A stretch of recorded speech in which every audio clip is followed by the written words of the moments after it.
وہ ایک بڑی چمکیلی صبح تھی جس دن ورنیکا مسٹر پمپکن کے فارم میں رہنے کے لیے لائی گئی۔ پہلی ہی نظر میں اس نے اندازہ لگا لیا کہ وہ ایک خوبصورت جگہ ہے۔ وہاں ایک چھوٹا سا تالاب ہے جس میں وہ خوب پانی کے چھینٹے اڑا اڑا کر نہا سکتی تھی۔ تالاب کے دوسرے سرے پر نرم نرم کیچڑ کا ایک گھڑا تھا جس میں وہ مزے سے لوٹ سکتی تھی، اور اس کے علاوہ وہاں ایک خوبصورت چراگاہ تھی جس میں کھانے کے لیے نرم نرم گھاس موجود تھی، اور وہاں پر بہت سے دوسرے جانور تھے جس سے مل کر وہ خوب گپیں لڑا سکتی تھی۔ بطخ، گھوڑا، بلی، گائے، کتا، سارس، مرغا، گدھا، بکری، بھیڑ، بگلا اور مرغابی کے علاوہ دوسرے بہت سے بھی جانور تھے۔ مجھے اور کیا چاہیے، ورنیکا نے سوچا، یہ جگہ تو میرے لیے جنت سے کم نہیں۔ ورنیکا بڑی سی لاری سے اتار کر اپنے نئے گھر کی جانب جانے لگی تو سارے جانوروں نے غلے کے اسٹور کے پیچھے سے اسے جاتے ہوئے دیکھا۔ اس کی سمجھ میں نہ آیا کہ ورنیکا کے متعلق کیا سوچیں۔ البتہ گائے کے پیچھے کھڑا ہوا کتا بڑے غور سے چلایا، بھو بھو بھو، یہ کون ہے، یہ کون ہے، یہ اللہ نہ کرے کہ یہ کاٹنے والا جانور ہو۔ بلی چپکے سے بولی، دیکھو تو کس قدر بڑا ہے، ایک جانور کو ایک ہی نوالے میں ہڑپ کر سکتا ہے۔ گھوڑا بڑی سنجیدگی سے بولا، یہ طرائے گھوڑا ہے، ایک بار شہر میں نے ایک پوسٹر پر اس کی تصویر دیکھی تھی۔ یہ تو مجھے اچھی طرح پتا ہے کہ دریائی گھوڑے صرف سرکس میں ہوتے ہیں، گھوڑا بولا۔ اچھا تو یہ بات ہے، مرغی بولی، میں تو اس کی شکل بھی دیکھنا پسند نہیں کرتی، نہ تو یہ مرغی ہے، نہ بطخ ہے، نہ سارس ہے، نہ گائے، بھیڑ، گدھا، بکری اور کتا ہے، اس کے لیے فارم میں کوئی جگہ نہیں ہے۔ تم بالکل ٹھیک کہتی ہو، سارے جانور ایک زبان ہو کر بولے۔ دوسرے دن صبح ورنیکا اپنے گھر سے باہر نکلی۔ اس نے اپنے نئے دوستوں کی طرف مسکرا کر دیکھا اور انہیں سلام کیا۔ سارے جانوروں نے اپنی گردنیں دوسری طرف موڑ لیں، نہ اس کی مسکراہٹ کا جواب دیا اور نہ سلام کا۔ انہوں نے اس کی طرف دیکھا بھی نہیں۔ میرا نام ورنیکا ہے، اس نے پھر انہیں سلام کیا اور ساتھ ہی اپنا تعارف بھی کروایا۔ لیکن فارم کے تمام جانور چپ چاپ رہے، انہوں نے اس کی طرف کوئی توجہ نہیں دی۔ عجیب لوگ ہیں، ورنیکا نے سوچا، کیا فارم کے لوگوں کی ایسی ہی تہذیب ہوتی ہے؟ وہ سارا دن تالاب میں نہاتی رہی۔ اب اسے یہ تالاب اتنا اچھا نہیں لگا جیسا پہلے دن لگا تھا۔ اس نے بے دلی سے گھاس کھائی، اس کی بو ختم ہو گئی، گھاس میں مزہ نہیں تھا، اور نرم نرم کیچڑ میں پیروں کو دھسانا اور لوٹنا اسے کچھ بھی اچھا نہ لگا۔ اسی دوران چراگاہ کے بالکل دوسرے سرے پر سارے جانور جمع تھے۔ مرغی سینہ تان کر بولی، دیکھا تم لوگوں نے کیسے چلا کر سلام کر رہی تھی، یہ سمجھتی ہے جیسے ہم سب اس کے دوست ہوں، کس قدر بد اخلاق ہے۔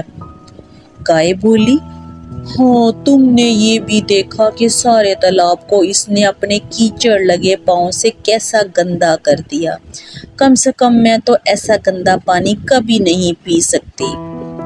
گھوڑا بولا، اور یہ تو دیکھو وہ اسے بڑے بڑے پاؤں سے گھاس کو کیسا کچل دیتی ہے، ایسی گندی گھاس ہم کس طرح کھا سکتے ہیں، اور اس کی شکل تو دیکھو کس قدر مکروہ ہے، بگلا بولا۔ اور تو اور نام بھی بہت خراب ہے، بلی نے چپکے سے کہا۔ یہ فارم میں رہنے والا جانور کا نام تو نہیں ہے، یہ تو چڑیا گھر میں رہنے والے کسی جانور کا سا نام ہے، بکری نے کہا۔ گدھا بولا، پھر تو یہ غیر ملکی ہوئی، بالکل اجنبی۔ سارے جانور ورنیکا سے دور ہوتے چلے گئے۔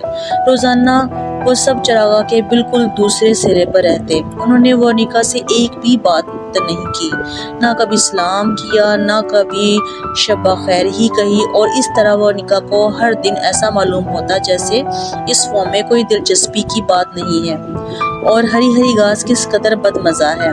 اس کی بھوک مر گئی، اس کی صحت خراب ہونے لگی۔ آخرکار ایک دن وہ گھر سے باہر نہیں نکلی، پورے دن وہ اندر بند رہی، دوسرے دن بھی نہ نکل سکی۔ پورا ایک ہفتہ گزر گیا مگر وونیکا باہر نہ نکلی۔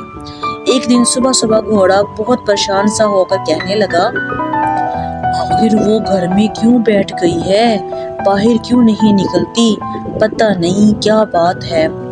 بطخ بولی، میرا خیال ہے وہ بیمار ہو گئی ہے۔ تمہیں یہ کیسے معلوم ہوا؟ کتے نے چیخ کر پوچھا، اور بطخ نے گردن اٹھا کر سانس لی۔ ہاں، اصل میں اس کے دروازے سے میں نے اندر جھانک کر دیکھا تھا۔ میں نے بھی اس کے گھر میں جھانک کر دیکھا تھا، مرغی نے بھی اعتراف کیا۔ دوسرے دن جب گائے چراگاہ کے دوسرے کنارے پر سب جانوروں سے ملی تو وہ بہت پریشان تھی۔ اس نے سب کو بتایا کہ وونیکا سچ مچ بیمار ہے، وہ بالکل پیلی نظر آتی ہے اور بالکل دبلی ہو گئی ہے۔ لیکن تبھی کیسے پتہ چلا؟ گھوڑے نے سوال کیا۔ میں نے اس کے گھر کی کھڑکی کو دھکا دے کر کھولا اور پھر جھانک کر دیکھا، وہ سچ مچ بیمار ہے، اور میں تو نالی سے اندر گھس گئی تھی، بلی نے بھی اعتراف کیا۔ میں نے بھی اندر جا کر دیکھا تھا، مرغا چلایا۔ وہ بہت بیمار ہے، جب گھاس پر پڑی ہوئی ہے، اس نے کچھ نہیں کھایا، وہ اپنی آنکھ بھی نہیں کھولتی۔ گھوڑے نے فکرمند ہو کر پوچھا، کیا تمہارا خیال ہے کہ وہ مر جائے گی؟ وہ سب ایک دم پریشان ہو گئے۔ انہوں نے بہت افسوس سے ایک دوسرے کی طرف دیکھا اور پھر بغیر کچھ کہے سنے چپ چاپ ادھر ادھر پھرنے لگے۔ پورا دن گزر گیا۔ دوسرے دن وہ چراگاہ میں ملے۔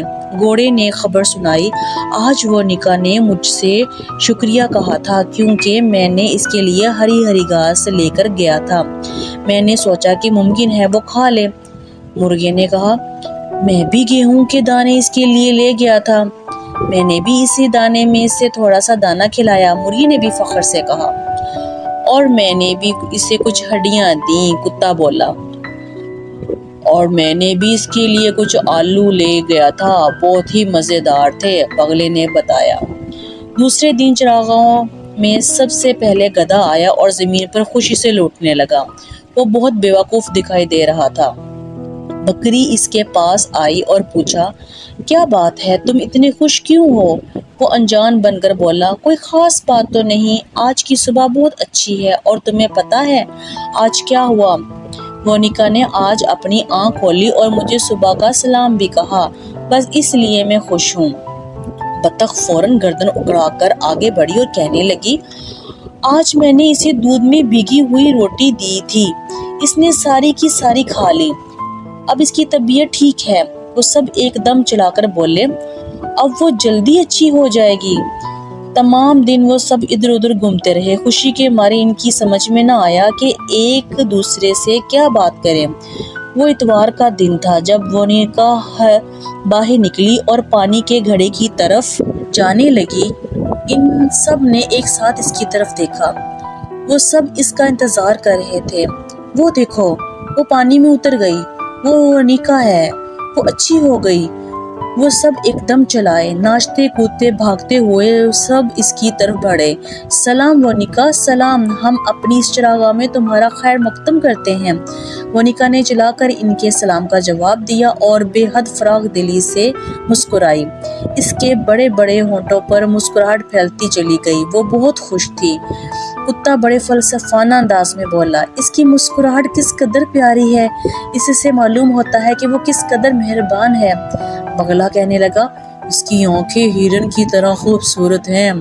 گائے بولی، ہاں، اگر وہ پانی گندا کرتی ہے تو کرنے دو، میں پرواہ نہیں کرتی، آخر میں بھی تھوڑا بہت پانی گندا کرتی ہی ہوں۔